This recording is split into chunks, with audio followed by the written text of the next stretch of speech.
Like your shirt. Thank you.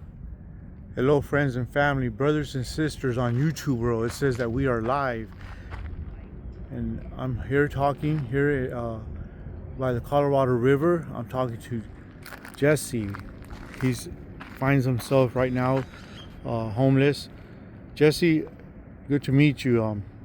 Nice to meet you. Before we went live, you told me you were homeless. You've been homeless for a couple of years. Is it so? You've been homeless for how long? A couple of years now down here in Bullhead, and it doesn't get any easier. They push us around, push us out. They take our belongings, tell us we don't belong here, and act like we're not part of the community. And so we're trying to change that. Me and a few of my friends here at the park have gotten a bunch of the homeless together to pick up the trash around here and show them that, hey, we care about our community too, and see if maybe that'll open their eyes to the fact that maybe we are humans also, because they treat us like animals. Where are you from originally? Prescott, Arizona. Prescott, Arizona. Beautiful place. Do you ever have any thoughts of going back home? Yeah, actually my mother and my daughter are begging me to come home right now, but I've met some good people down here, and I don't feel that I can leave without making this better over here, because otherwise I wouldn't feel right about it.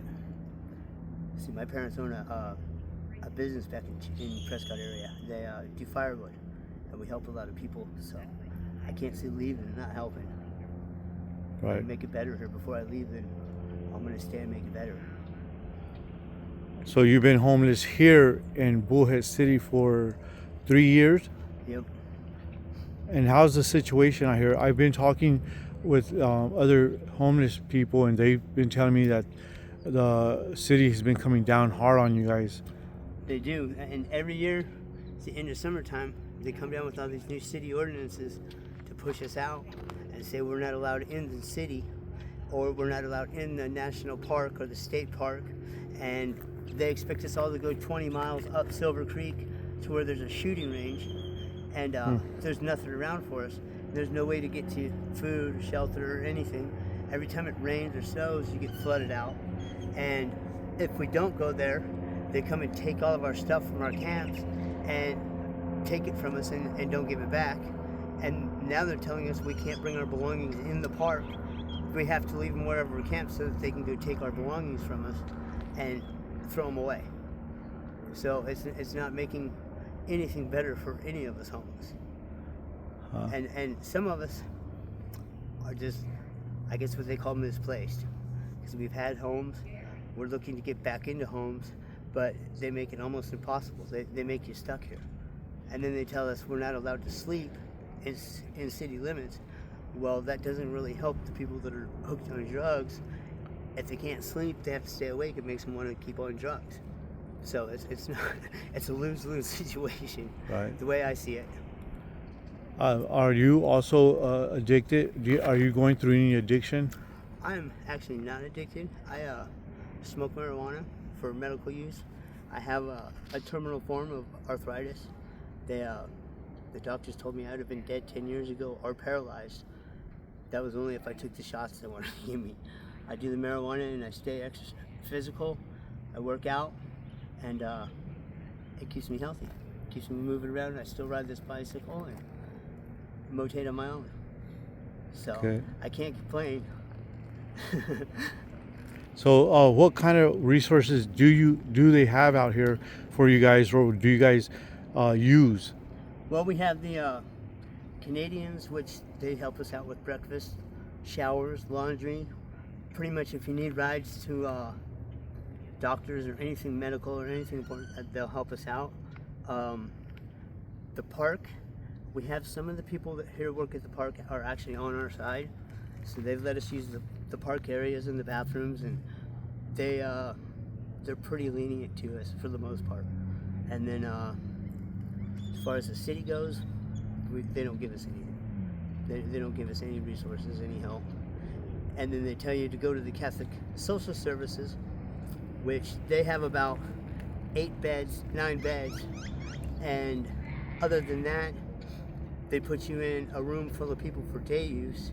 And there again, You come back to get your stuff. Half the time your stuff's stolen, gone through. Nobody cares. They just don't care because they say you're homeless.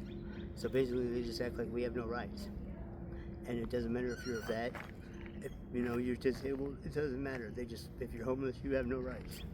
Mm. Yeah. They want to push us all out of here so that they have their golden little image down here, and it doesn't work out. What's their golden image? Well, they're trying to bring the big, like Hollywood money and big money back for vacation, like they used to be in the 80s. Well, they're never going to have that image again because they blew it with the MTV and just getting everything televised down here. They kind of ruined their hideaway image that they used to have. They kind of want this place to be like Prescott. Everybody goes to Prescott with their big money and vacations, and it's all clean and family, and this place used to be that way. So when I was on the ABA 10 years ago, this whole city was geared towards children. You could go to these parks that were packed with kids every day. Now you come here, there's no kids, and that kind of got me wondering what's going on. Nobody wants to bring their kids out. Nobody wants to bring their families here because there's no industry. There's nothing for people to make a living. The casinos. This whole place relies on those casinos. That's your entertainment, that's your money, that's everything is the casinos. So you say that you used to ride, or you were on the AVA? I was a track official for the ABA and was the president of the ABA here for Kids Race BMX. And we actually took our track and our team national for 2010, and then they closed it all up here. Nobody even races here. So can you explain to the people that don't know or don't understand, what is the AVA? This is the American Bicycle Association. Oh, ABA. Yes. ABA. American Bicycle Association. It's for kids to race BMX bicycles on the racetracks and have a chance, to get sponsored by either Haro or Vans, tennis shoes, places like that. Get a professional career racing bicycles. We had quite a few kids come out of here and end up professional racing, getting paid, $100,000 a year to race a bicycle. Nice. So you were the manager, or what were you? I was the president of the Colorado River BMX. Wow. Time, which we worked with the Chamber of Commerce, the Boys and Girls Club, and basically helped kids that couldn't afford getting into the sport. We would donate them their bikes, their gear, take them to the races, take them home. We did a lot of community outreach to get people involved, and people that didn't have money or the family resources at home. We made sure they got into the sport too. And I don't know why they ever dropped it up here, but that really kind of got me. So, man, that was pretty awesome that you were the director. Yes. And then now, how did you become homeless? Like, what happened? Actually, I moved here with my wife and my 3 kids because my wife's mother died. Oh. Then we went through separation.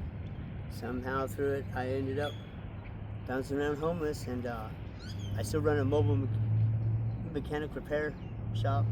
I go to people's houses and fix their cars and do stuff, but I just haven't been able to afford another shop or a house yet because they made the price of living and the requirements to get a house so stringent that it was just impossible to get one. So you're not homeless by choice? No, homeless because I can't afford it, and they won't lower the restrictions to where a normal person can get at. They want you to earn $10,000 a month to qualify for an apartment. Well, not very many people make $10,000 a month on their own, and that's what they want you to make to get into one of these apartments. So until they can lower that, I'll probably be homeless. Hey, Jesse, I wanted to ask you another question.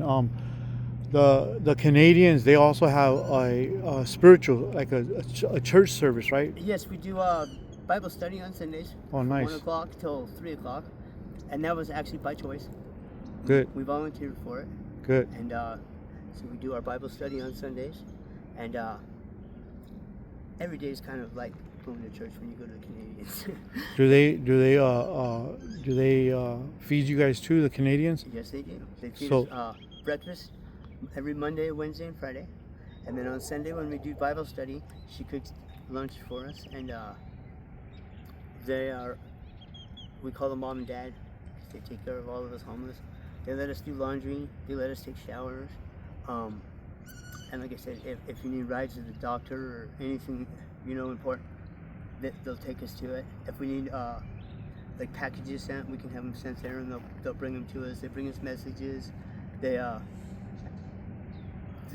a huge help to the homeless. So you said that they're behind for other people that might be watching this and they're homeless here in the tri-state. You said that to get in contact with the Canadians, they seem like a bunch of good people. That because they don't not only feed you spiritually, but they feed you physically, and then they allow you guys to take showers. But you said that for anybody else that might be listening, they're homeless, that you could find them behind Motel 6. Yes. And if you come down to the community park and talk to any of the homeless people, we all know, how to get a hold of them, and they'll, once you're here, a couple of days, somebody will say, hey, want to go to breakfast? Let's go to the Canadians, and they take you over there and they introduce you in. Good. But they're regulars down here too. They come down, like I said, they come down here and stop, bring us messages, and we have a handful of other people from the community that come down, bring us blankets, bring us coats. Last night there was a funeral here for a man that was local that had passed. Well, he liked to feed people, so when the funeral was over, they brought all the food to us in piles. So we had like 12 pizzas. We had just tons of food. And, the people in the community really back us up, whereas the government of the community doesn't. They think we're a black eye or something. Nuisance. Whereas the community themselves, they look out for us a lot. Good. The people at the stores, if you're not messing around, if you're not screwing around or breaking the rules, they give you a lot of leeway. Good. Circle K, everybody, they really look out for us. Hey Jesse, I was going to ask you one more last question, then we're done. Is there any advice or any advice or wisdom that you could give anybody that's maybe is homeless or might become homeless? Like, what would you say to them? Because at one time in your life, you were very successful. You were a director of the ABA. You had a business. I think you still have a business. Keep your self-respect. Don't lose yourself in it just because you're homeless. Amen. Yes. Just because your situation means you're down, doesn't mean you're down. Keep your head up. As long as you keep your head up, you can move forward. If not, they'll just keep beating you down. Yeah. Thank you, Jesse. I appreciate your time and your knowledge of giving us, allowing us to be in your world and letting us know how it is being homeless and what happened and how you see yourself getting out of it. Thank you so much, Jesse. I appreciate you. Thank you.